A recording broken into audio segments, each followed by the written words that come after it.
गणगणगणात बोलते. पूनम्स कुकिंग टेल्समध्ये सगळ्यांचे खूप खूप स्वागत.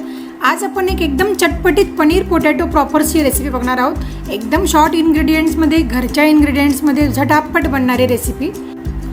त्यासाठी मी इथे पनीर घेतलेलं आहे. पनीरचे छोटे छोटे क्यूब्स करून घेतलेले आहेत. यापेक्षा छोटा आकार पण करू शकता.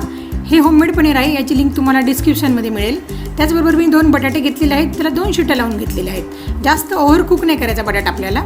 आणि ते छोटे छोटे असे तुकडे करून घ्यायचे आहेत, छोटे छोटे क्यूब्स. आता आपल्याला ह्या दोन्हीला पण मॅरिनेट करायचं आहे. त्यासाठी मी पनीरवर हळद, लाल तिखट आवडीप्रमाणे टाकू शकता, थोडंसं मीठ, अर्धा चमचा लसूणची पेस्ट, यामध्ये थोडं अद्रक घेतलं तरी पण चालेल, आणि थोडंसं लिंबूचा रस पिळायचा आणि व्यवस्थित हा मसाला पनीर लागेल अशा प्रकारे मिक्स करून घ्यायचा आहे. यासारखंच मी बटाट्याला पण केलेलं आहे. बटाटे पण मॅरिनेट करण्यासाठी मी मसाला लावून घेतलेला आहे. या दोन्हीला आपल्याला 15 मिनिट रेस्ट द्यायची आहे. 15 मिनिट रेस्ट दिल्यानंतर आपल्या याच्यावर भरपूर कोथिंबीर घालायची आहे, बारीक चिरलेली. वेळ असेल तर 5 मिनिट द्या. आता यासाठी आपल्याला एक घोळ तयार करायचा आहे. त्यासाठी मी एका बोलमध्ये 2 चमचे मैदा घेतलेला आहे. मैद्याऐवजी तुम्ही गव्हाचं पीठ पण घेऊ शकता. 2 चमचे कॉर्नफ्लोअर घेतलेला आहे. थोडंसं मीठ चवीनुसार आणि 2 ते 3 ड्रॉप आपल्याला याच्यामध्ये ऑरेंज रेड कलर टाकायचा आहे. आणि पाणी टाकून याचं बॅटर तयार करायचं आहे. बॅटर साधारण घट्टच ठेवायचं आहे, खूप पातळ नाही करायचं, जेणेकरून आपलं पनीर पूर्णपणे कोट होईल. आता आपण इथे पोहे घेतलेले आहेत. हे पोहे उन्हामध्ये ठेवायचे आणि मग ह्याला मिक्सरने याची पावडर करून घ्यायची आहे. आपण ब्रेड क्रम्सच्या ऐवजी पोह्यांची पावडर वापरणार आहोत. अशा प्रकारे रवेदार छान पावडर तयार होते.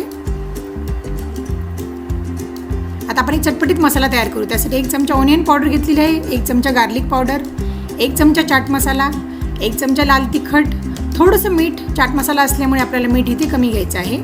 अर्धा चमचा मिरे पावडर आणि 1 चमचा साखर घ्यायची आहे. हे सर्व मिक्स करायचं आणि एक चटपटीत मसाला तयार होतो. तोंडात घातल्याबरोबर असा एकदम वेगळी टेस्ट देणारा.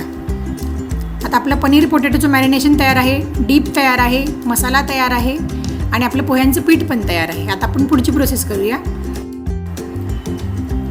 मॅरिनेट केलेले पनीर मैदा आणि कॉर्नफ्लोअरच्या घोळमध्ये आपल्याला डीप करायचं आहे व्यवस्थित. थोडंसं काढून मग आपल्याला हे पोह्यांच्या पिठामध्ये ह्याला फोल्ड करून घ्यायचं आहे. अगदी व्यवस्थित सर्व बाजूंनी पीठ लागलं पाहिजे पोह्यांचं. हे पोह्यांचं पीठ तुम्ही 1 महिनाभर फ्रीजला स्टोअर करून ठेवू शकता. ब्रेड क्रम्सचा एक छान ऑप्शन आहे. अशा प्रकारे मी सर्व पनीर फोल्ड करून घेतलेले आहेत पोह्याच्या पिठामध्ये. त्याचप्रमाणे मी बटाटा पण करून घेतलेला आहे. पहिले कॉर्नफ्लोअरच्या घोळमध्ये डीप केला आणि मग पोह्यांच्या पिठामध्ये घोळून ठेवलेलं आहे. आता आपल्याला हे सर्व एकसाथ तळून घ्यायचे आहेत. सुंदर असे गोल्डन ब्राऊन होईपर्यंत आपल्याला याला तळून घ्यायचे आहेत. तुम्ही बटाटा आणि पनीरच्या ऐवजी कॉर्न वापरू शकता, मशरूम वापरू शकता, फ्लावर्स, मिक्स व्हेजचे पण तुम्ही प्रॉपरच तयार करून घेऊ शकता. गरम गरम असतानाच आपल्याला यावर आपण जो चटपटीत मसाला तयार केलेला आहे तो टाकायचा आहे. त्या मसाल्यातील कांदा, लसूण पावडर, साखरेमुळे एकदम अशी चटपटीत टेस्ट येते याला आणि खायला खूप टेस्टी लागतात. भरपूर वेळ हे कडक राहतात आणि गरम राहतात. मी वरतून मेयोनीजनी याला सर्व केलेला आहे. मेयोनीजसोबत किंवा सॉससोबत तुम्ही याला सर्व करू शकता.